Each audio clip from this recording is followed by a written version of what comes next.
Ryan, thanks for joining us on the show. You recently released your 8 to 10-year studio album, How to Live As Goes, and it's one hell of a record, as I said, and especially the way it kicks off. There's no big overblown intro sample or anything like that, just bam, straight into it. Was that how it was intended originally when writing it?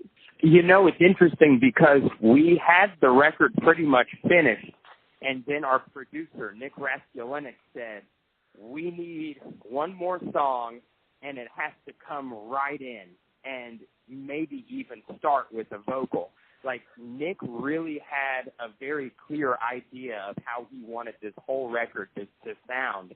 And you know, like I said, we got to the end, and he was like, we're still missing something. So he said that, and then we went back to our apartment that we were living at in Nashville at the time, and we wrote that song, The Messenger, which is the first song on the album. And we wrote it that night and then came back to the studio basically the next day and started recording it.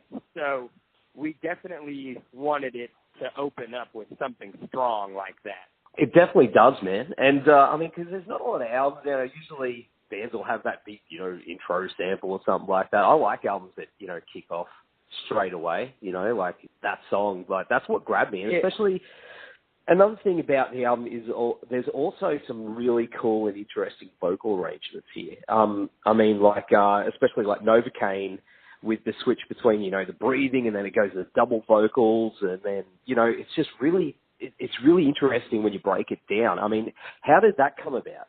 Well, Novocaine is one of those songs that we originally, our bass player, Chad Huff, came up with the bass line for those verses, and at first we almost didn't mess with it because we thought it didn't really sound, it didn't have the sound originally that we thought that we were going for on the album. But instead, we just put a pretty simple drum beat to it, and Jesse came up with some vocal parts.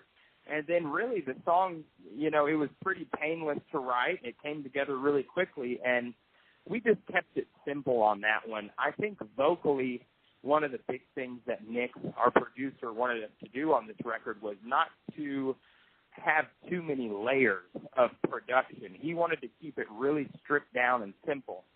And I think by doing that, it really, you know, it really feels human and sounds human, and it's not. I think it makes our singer Jesse have a little bit more of a vulnerable and sincere tone. So yeah, I mean, we really wanted the vocals to be a bit more stripped down on this record and a bit more just kind of honest and human sounding. Definitely, but there's some things in there that, you know, like as I said about Novocaine, it's a bit theatrical as well in a way. You know, like the way it's sort of laid out. Exactly. Yeah, and we haven't done anything like the breathing thing that he did in that song.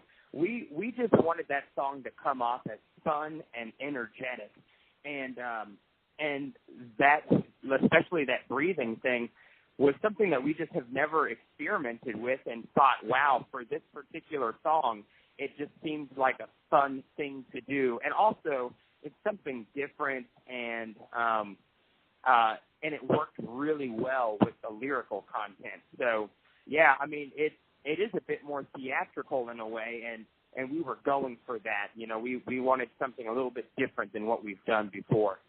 And I think it's good because, you know, a lot of bands sometimes are afraid to sort of take those little risks like that in a way, you know, because, I mean, sometimes things don't plan out the way you want them to, but it just works so well. And, you know, I applaud you guys for, you know, really want to push the envelope a little bit and say the cookie cutter, same old thing. I mean, that's what sticks out. And there's lots of little bits and pieces throughout the album like that I guess make it different from everything else that's out there at the moment. Yeah, and also from our perspective, since it's our 8th studio album, we've done pretty much, you know, everything before. So it's getting increasingly difficult to come up with new ideas sometimes because we've written about the same subjects a bunch, and we've played riffs that, you know, we constantly have to push ourselves to try and get out of our own box and expand a little bit. So, this record definitely has a little bit of that where we try to do something slightly different, but it's still us. I think, as long as we're all writing together and Jesse's voice is on it, there's still enough of a 10-year thread there that it kind of works for us to be able to do something left of center, and it will still retain the band sound.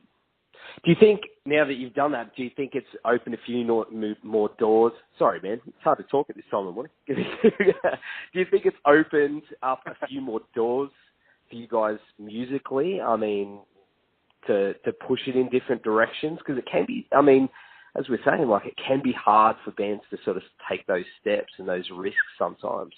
Is there more things you want to experiment with?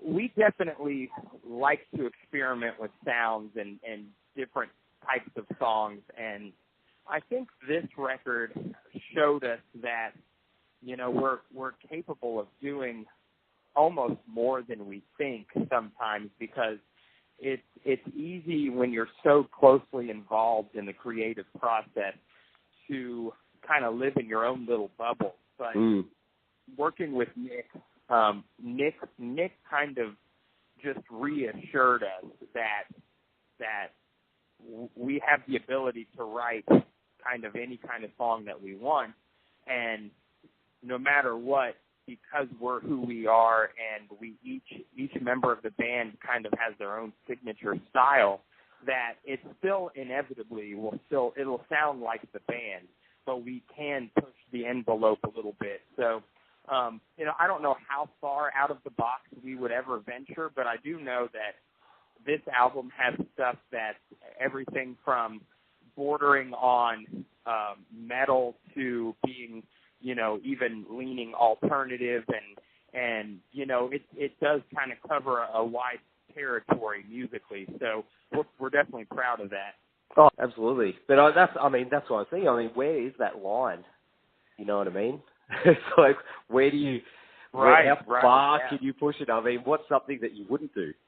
You know what I mean? Like, do you guys even I definitely don't see us ever venturing into country, but I think as long as it's still within the confines of rock music, then we would push that. But also it's tough because we really love bands like Nine Inch Nails and Radiohead and bands that are much different sounding than us. So it wouldn't be out of the realm of possibility to venture in either of those directions in the future. But I think at the core of who we are, we're just a rock band that started in my parents' garage back in 1998, and I think we still are those same guys, and we're still that same band. We just have a lot more experience now, and we have a bit more wits about us to try and experiment a little. I mean, that's awesome to hear. And hey, if you want to add those elements, I guess it wouldn't be too far of a stretch, I don't think. Like the Radioheady stuff, I think it would work, especially, you guys are pretty diverse as a band. I think you could push it pretty far, but I don't see you doing a country album, but no, I don't think that'll be happening. Even though we're from Tennessee and Nashville, Tennessee is considered the home of country music, but that's not in our blood. We have to do at least what comes natural to us and what we have a passion for. So no country anytime soon. I do find it funny though that a lot of metal dudes, like dudes in death metal bands, will go and just go country. Have you found that? Have you noticed that? Interesting. I have heard about that. I'm not going to name names, but it's pretty weird. You know what I mean? That's how extreme can you get from a change? You know what I mean? Like, that is pretty damn weird. Yeah. But, sorry, man, what were you going to say? Oh, just, that I have definitely seen where metal guys or big rock band guys will do that. And, if they have a passion for it and they love it, then that's great. Definitely not for me, though. Nah, we'll stick to the rock, man. Well, of course, you are a drummer and a guitarist. So most guys I know that can play multiple instruments, usually have some other crazy skills that they're good at. I mean, what else would you say that is a talent of yours?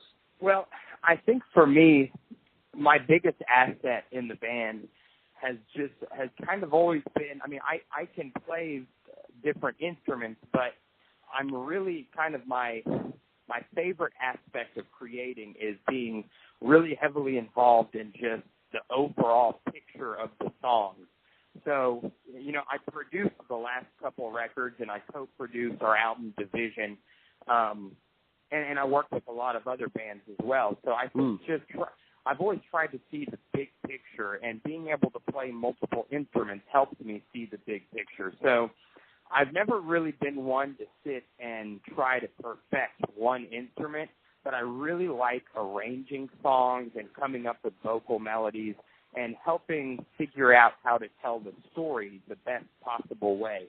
So I think it's a mixture of being a utility player and being able to hop on whatever instrument I need to, the mixture of that and really being finely tuned into the big picture of each song and trying to figure out what elements need to happen to make that song the best it can be. We kind of joke in the band and say that even when we work with an outside producer, the song has to pass through multiple filters of production because I initially will do the first batch of demos, and so we produce songs up to a certain point during that phase, and then that is usually what we would take to a producer on the outside, and then it gets through another filter process with them. So, I really enjoy starting with nothing and then figuring out how to build a song into the finished product. I guess it's a good way of making sure that it's all quality too, all killing the yeah, and also to make sure that all the instruments are doing that the relationship between all the instruments is really cohesive and that we're building a really an environment where everything has its place and is fitting correctly. Because a lot of times in bands, I've noticed, especially since I've produced other bands, that sometimes the drummer and the bass player won't know exactly what each other are playing, and you have to make, then in the studio, you have to figure out, okay, we have to sync these up, and same thing with guitars, and then sometimes the guitars and the vocals can step on each other. So a lot of what I enjoy doing is just breaking each instrument down and making sure that everything is really cohesive together as a unit and everything has a place. So awesome. And of course, I mean, you guys have toured here a few times down in Australia, haven't you? I mean, how many times have it been? Like 3, 4? I believe it's been 3 now, and from what I understand, we're hoping to try and come back in 2018. So hopefully we'll see you guys soon. Oh, that's excellent, man. That's awesome news. Because you were here, from what I remember, was with Dead Letter Circus. Was that right? Or was it Soundwave? Yes. And I personally was home during that time. I stopped touring in 2013 and took 3 years off. So the band came and did the Dead Letter Circus tour during that time. So unfortunately, I wasn't there, but I'm back now, and hopefully we will be there next year.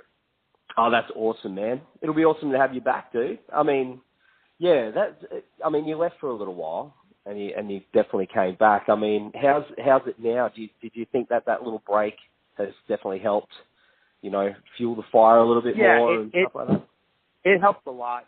Back in 2013, I made the From Birth to Burial record, and at that time, the dynamic within the band itself was really unhealthy, and we just weren't getting along. The band was not playing well on stage, and one of the main things that, unfortunately, this happens with bands sometimes, is we had to let go of a longtime member. And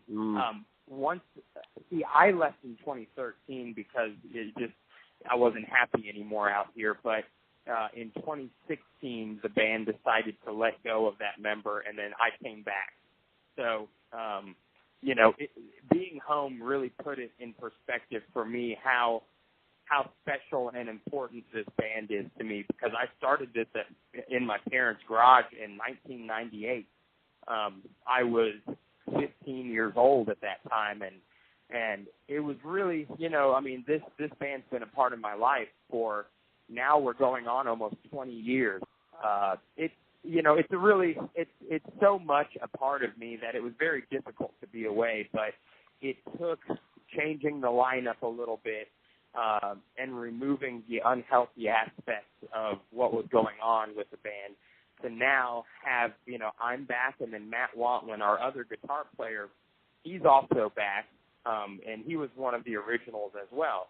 So now it really does feel right. And Matt and I have been playing guitar and writing songs together since we were 14 years old. So for us to be now, basically 20 years after that, still playing and writing songs together, it's really exciting. And this album is such a breath of fresh air, because we honestly thought the last record was going to be the final album for the band, unless we made a big change. So How to Live as Ghosts, the name is actually a play off of the last album, which was From Birth to Burial, because the burial aspect of that name signified that we thought that was going to be the end for the band. So,